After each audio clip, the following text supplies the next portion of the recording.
For everyone who lives outside of Harlem, you understand that Harlem might be the most flashiest place in New York. So that's why my work is loud and bold and, I guess for lack of a better term, slightly obnoxious when it comes to the color, when it comes to just the need to kind of break into an acquired environment. Everything of me is Harlem. And you think of all the leaders from Harlem, none of them were ever quiet. You think, look at Malcolm X, look at the time Garvey put in, look at everyone who's come through these streets and corridors came with some style, came with flair. Ronald Draper from Harlem, New York. Long list of things, but visual artist, art educator, the head of the arts program at Eagle Academy for Young Men at Ocean Hill. I am the director of contemporary arts and culture at Harlem Hospital. And just all around artist that does everything, anything, and builds everything from the ground up. Art has always been a big part of me. I've been doing art forever. But the thing is, everyone I know who I went to college with just says, oh, when did art come from? Where did it come from, rather? Like, we didn't know this art. But if you knew me before high school, you understand that I went to the High School of Art and Design, where they teach you all the rules, and I just decide to break them all.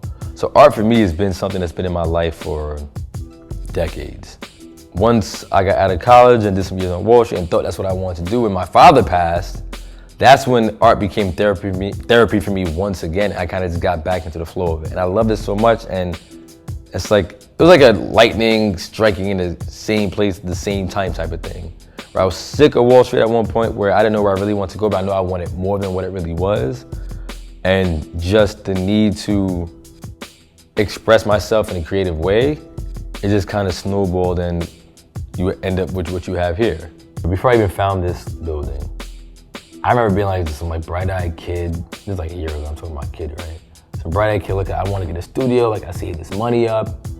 I need to just find this place. I'm going around looking at buildings, all type of buildings around Harlem, around the Bronx.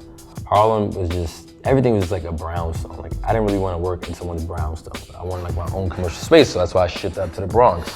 5-10 minutes from Harlem. So I created this whole series of artwork that was based on just helping to raise money for what I did. So if you paid me money, depending on how much you paid, your artwork got bigger and bigger and bigger.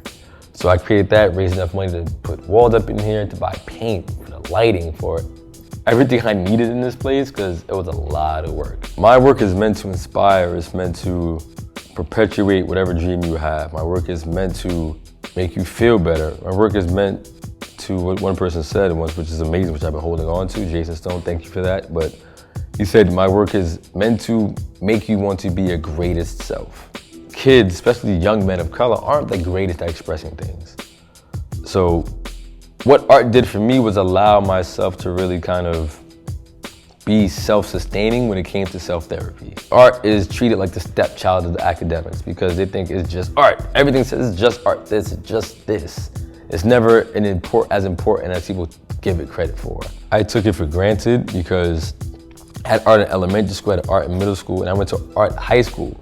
So I didn't realize that art wasn't part of the New York City school system until later on. Growing up, I guess just in a foster care situation rather, because I didn't grow up in the system. I was in the system, in and out of the system barely till I was 3 or 4, if even that much. So, but the thing is, you still, even though I'm not in the system, you still have the after effects. You still have the fact that I don't know who my mother is, you know who my real father is. The fact that you're still growing up and you have to explain things to people all the time. I knew what art did for me and continues to do for me. And not being able to pass that on to somebody, because I can never give that back to my adopted mother. You can't pass that back. So the only thing I do, I pay it forward. To work with Take Care of Harlem, the president of HAC came to find us. He found us, I don't know how he found us, but he did. Came into this boutique we were working in, Harlem Haberdashery, and was talking to myself and my business partner, Kels, about, listen, you guys are doing amazing things. I found you guys doing this, how can we be involved? So that way we had connected through Ms. Sylvia White, who's the chief of staff for Harlem Hospital. And word got out that she was accepting art donations for the hospital, but rejecting people left and right. The straight and narrow kind of road that your work had to fit in for most artists felt like a mile wide for me. Because all my work fit right in there. My work is not too sexual. My work is just all about progression. My work is all about innovation. It's all about everything that they kind of stood for. I get to give my speeches and my, thoughts and ideas for what I need, for what I want, as far as change for the world through my artwork. To know my work is to know innovation. then once my work starts to look stagnant, I have to keep on pushing the envelope. Like I always have a rule of thumb, like if I'm not pushing the creative envelope and sometimes the danger envelope and the self-preservation envelope, I'm not doing my job.